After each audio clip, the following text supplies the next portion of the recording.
You're listening to the weekly Bible lesson from the Plainfield Christian Science Church Independent, Plainfield, New Jersey, the United States of America. This is the lesson for Sunday, September 15, 2019. Subject: Substance.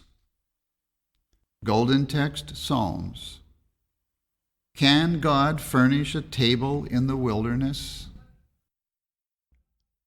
The responsive reading, 1 Chronicles.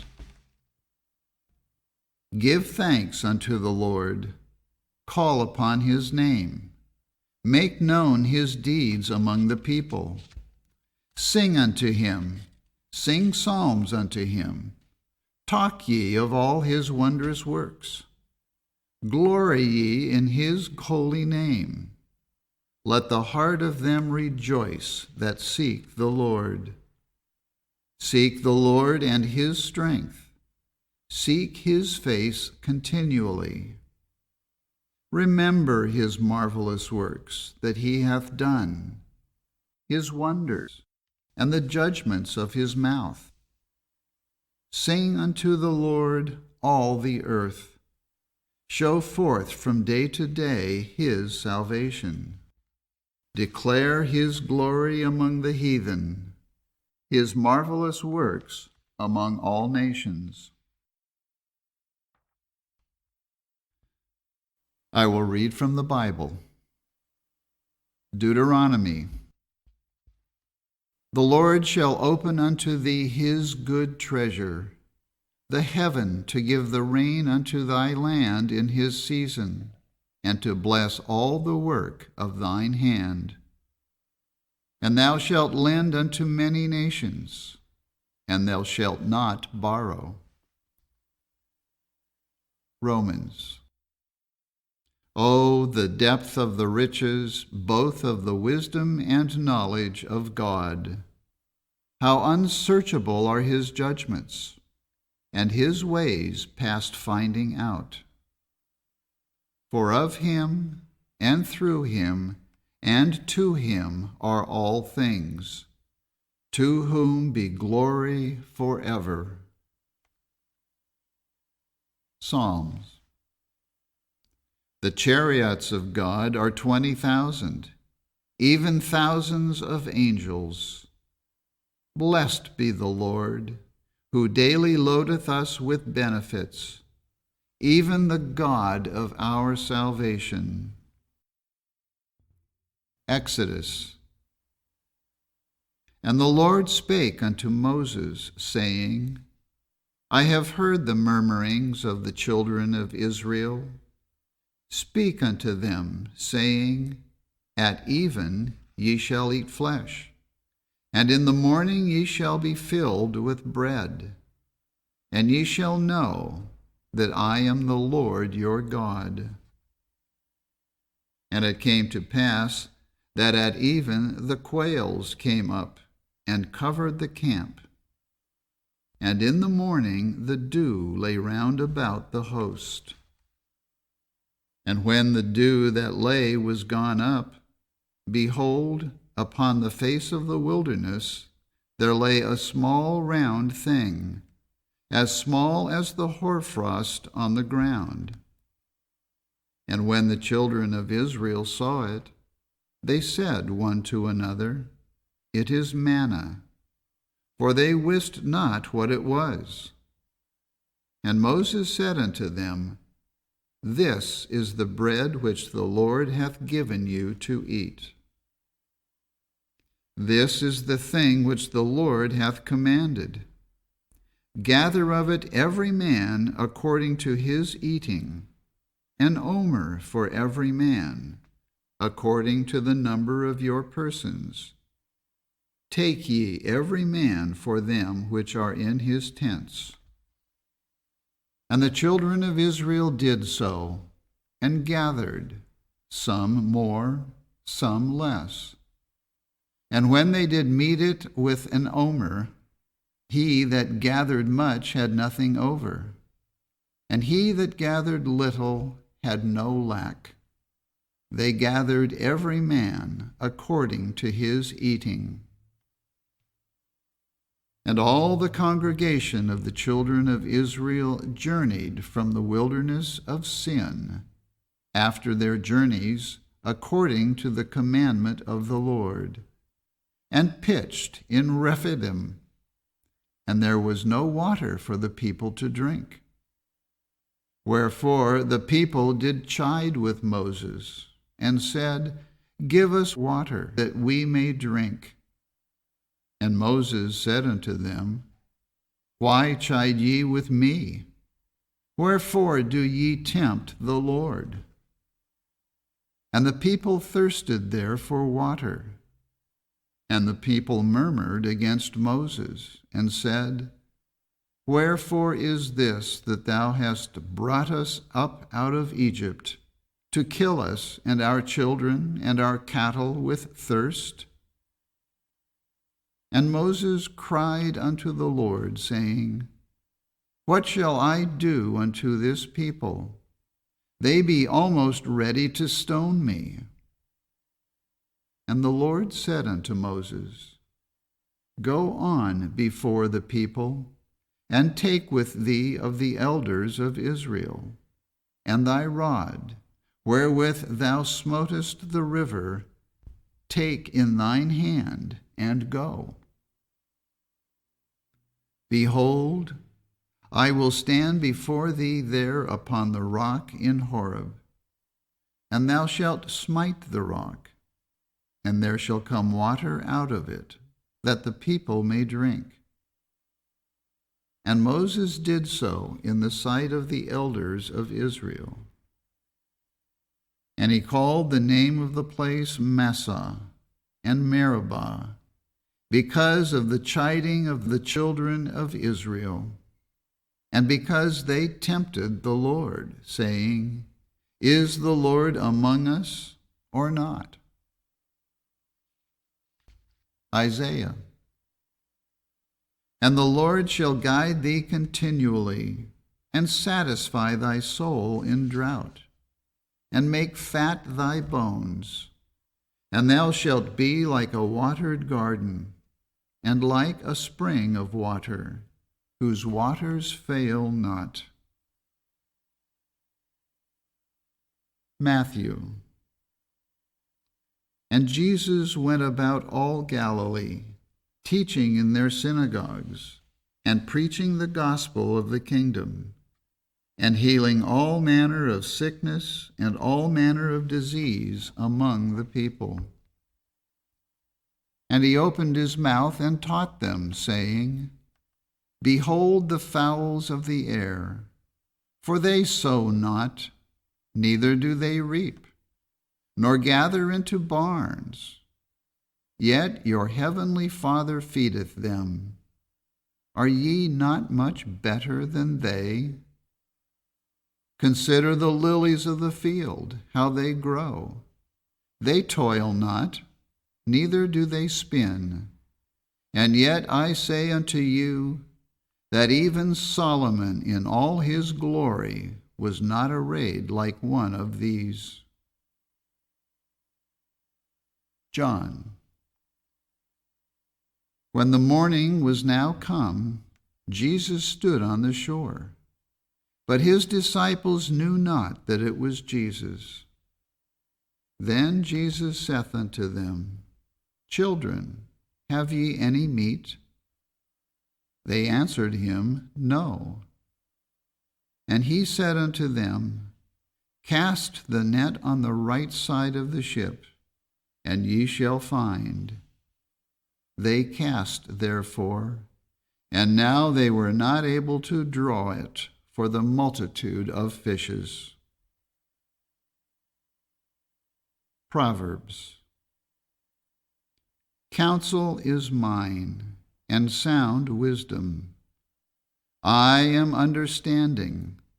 I have strength. Riches and honor are with me, yea, durable riches and righteousness. My fruit is better than gold, yea, than fine gold, and my revenue than choice silver. I lead in the way of righteousness, in the midst of the paths of judgment, that I may cause those that love me to inherit substance, and I will fill their treasures. Philippians. My God shall supply all your need according to his riches in glory by Christ Jesus.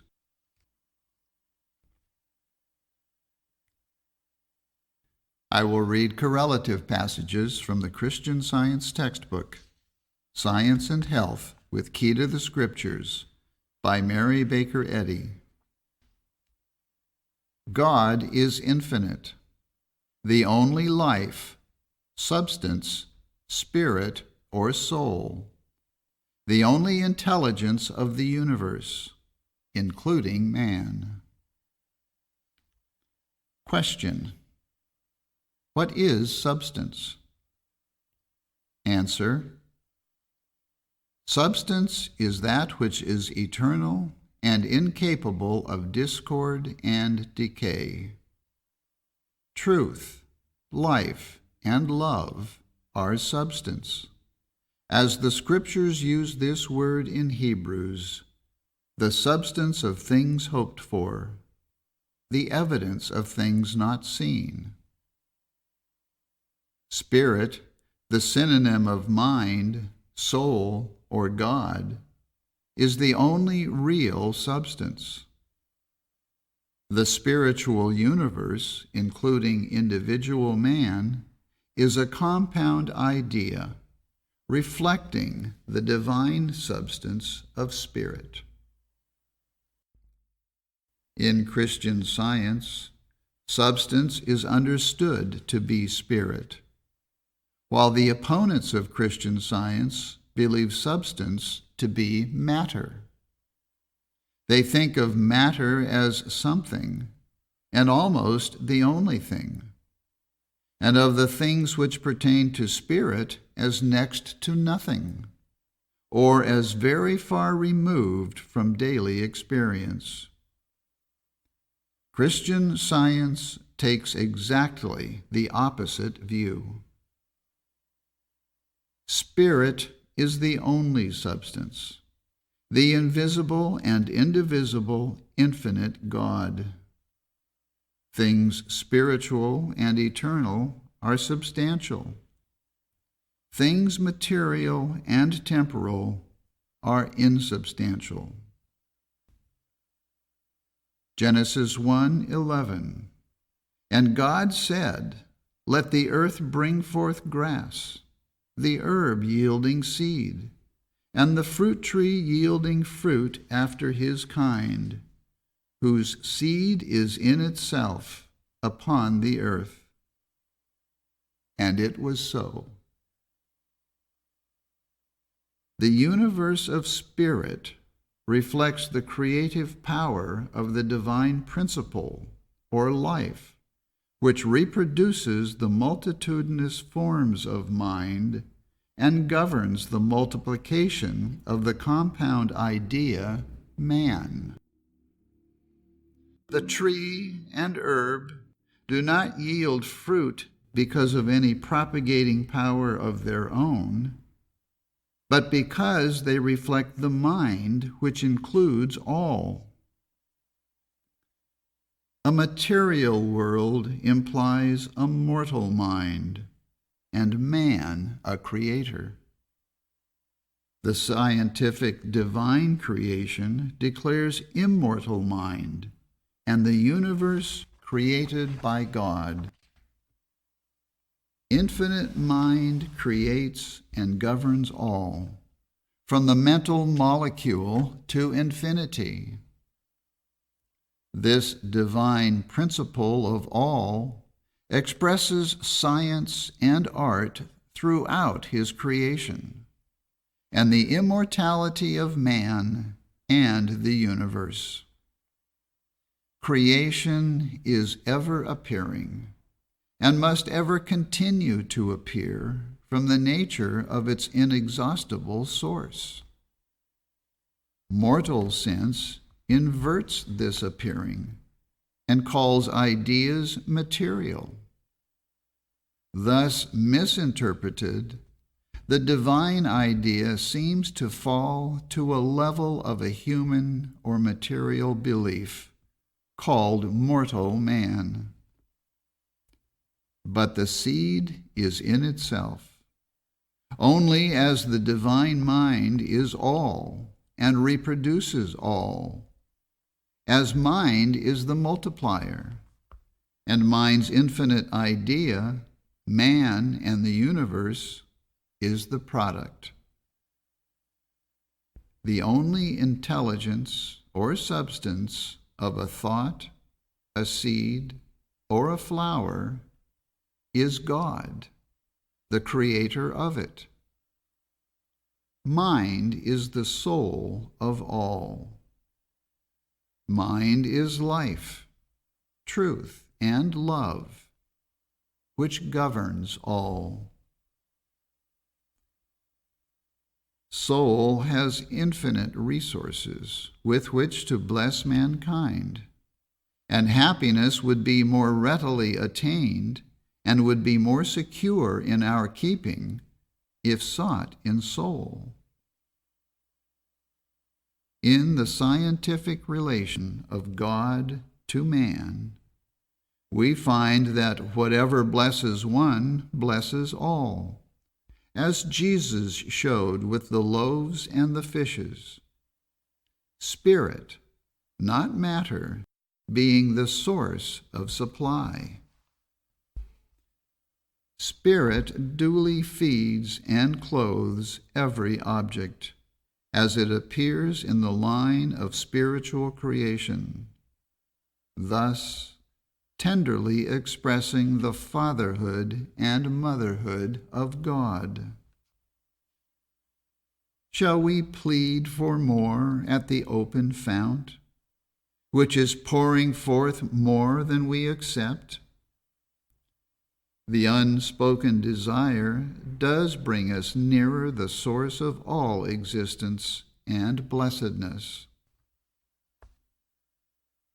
In divine science, man is sustained by God, the divine principle of being. The earth, at God's command, brings forth food for man's use. Knowing this, Jesus once said, "Take no thought for your life, what ye shall eat, or what ye shall drink," presuming not on the prerogative of his Creator, but recognizing God, the Father and Mother of all, as able to feed and clothe man as he doth the lilies.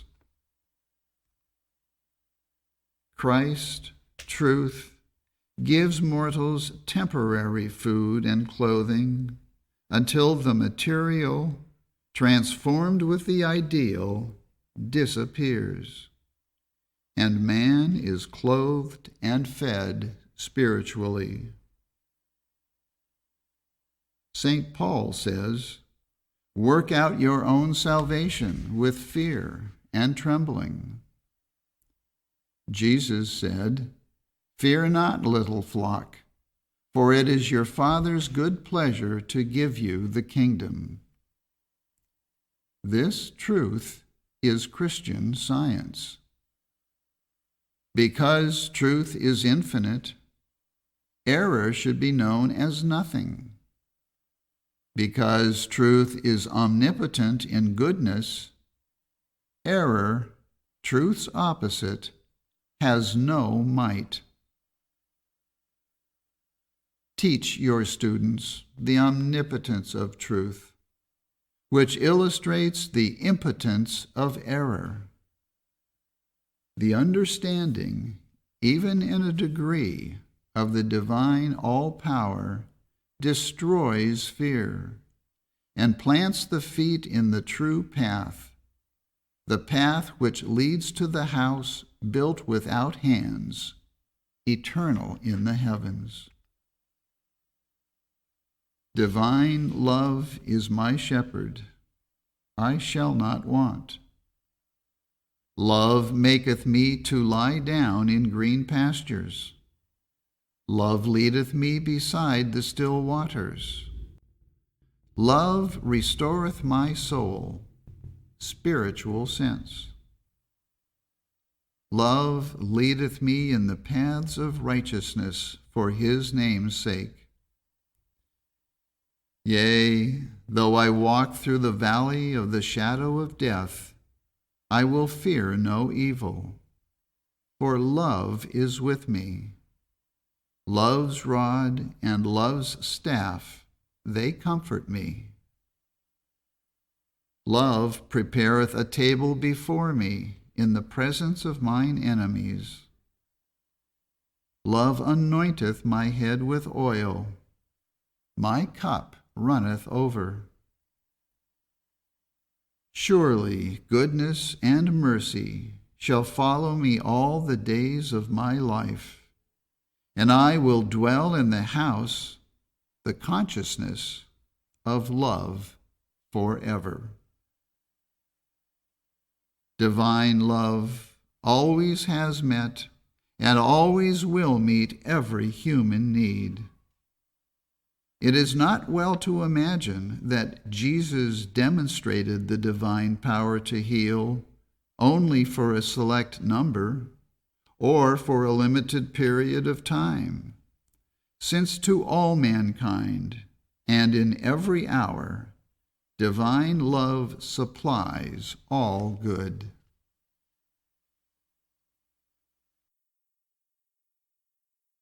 I will now read the 3 daily duties given by Mary Baker Eddy in the Church Manual. Daily Prayer. It shall be the duty of every member of this church to pray each day, Thy kingdom come. Let the reign of divine truth, life, and love be established in me, and rule out of me all sin.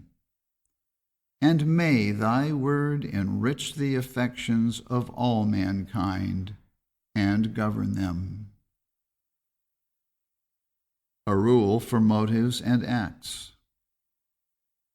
Neither animosity nor mere personal attachment should impel the motives or acts of the members of the Mother Church. In science, divine love alone governs man, and a Christian scientist reflects the sweet amenities of love in rebuking sin, in true brotherliness, charitableness, and forgiveness. The members of this church should daily watch and pray to be delivered from all evil, from prophesying, judging, condemning, counseling, influencing, or being influenced erroneously. Alertness to duty. It shall be the duty of every member of this church to defend himself daily against aggressive mental suggestion, and not be made to forget nor to neglect his duty to God, to his leader, and to mankind. By his works he shall be judged, and justified or condemned. I will also read from Science and Health, page 442. Christian scientists, be a law to yourselves that mental malpractice cannot harm you, either when asleep or when awake.